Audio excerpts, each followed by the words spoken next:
Hi everyone, in today's video, we are going to talk about chiplets, why they have become more important, why people are using it, and what are the advantages and challenges that come with it. So chiplets are small IC dies with specialized functionality. They are designed or connected together or combined together to make a large and integrated circuit.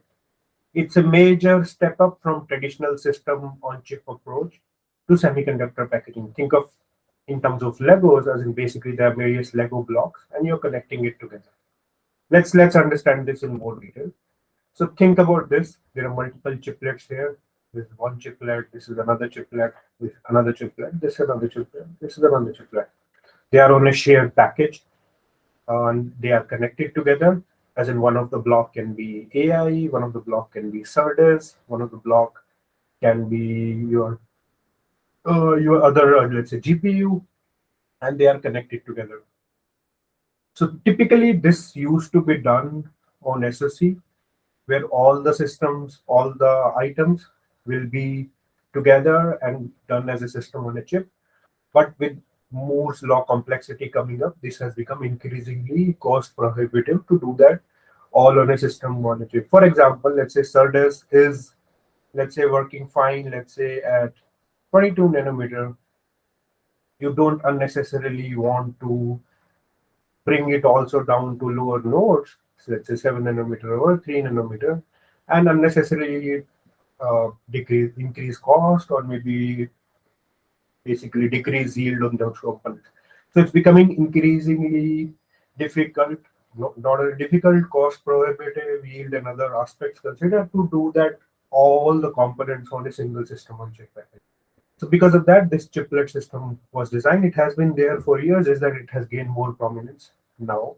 So you can have each of these chiplets being done separately.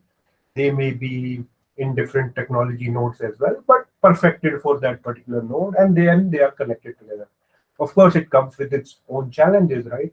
As in, this is not very different from what you could do is have these chips and connect them on board. But when you do it on a board, the amount of speed or interaction between each other really slows down so that doing it on a board doesn't cut it. So what do you do is do it in a shared package. Now you have to decide what the substrate of that shared package is going to be, how are they going to be connected together in order to make sure the communication speed is still high, communication challenges are taken care of. Then there are software challenges which come because of it, because there will be latency in interaction compared to when they were on a single system on chip. So the latency aspect software also has to account for. So it comes with its own challenges, but overall, this is where because of the Moore's law complexity, this is where multiple companies like Xilinx AMD, one of the prime examples which comes out is moving towards. And overall, it has become possible that rather than doing a single SoC with, let's say, so many CPUs, DDR, and level 2, level 3 caches, maybe cost 1x.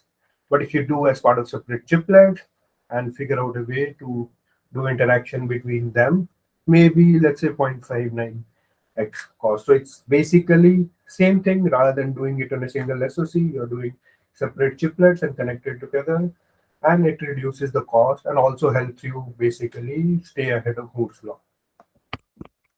So let's talk about multiple reasons. As in we had an overview, let's talk about multiple reasons why would you be doing chiplets. One is cost and performance, as we saw, as in cost is becoming higher and higher as Moore's law slow down. There is longer time span between process technology nodes. Transistor integration on a monolithic chip, which is SoC, it is getting increasingly challenging. A few options available for device scaling. So these challenges have decreased ROI, return on investment, for monolithic semiconductor due to mostly manufacturing costs. So rather than doing it all together on a single monolithic SoC, multiple components, then they're interconnected together, a common substrate, and basically a technology to connect them together, software to handle these latency challenges which can come up. So chiplets basically help increase production, one by way of better silicon yield. It may be better to have better yield here, where each chiplet is perfected for a separate set of functionality, a separate set of yield, rather than having everything together may lead to lower yield, especially when some of these components need lower technologies. And it allows manufacturer to increase yield of chips over monolithic CPU and other SoC designs rather than doing it separately. So it helps reduce the cost as well. Yeah. So advantages are smaller subchips again can be now tested separately, can be overall perfected in their manner. So overall yield can be improved as opposed to a single larger chip in which one flaw in one's functionality may cause the device to not work. Chiplets can be from different processes or different fabs.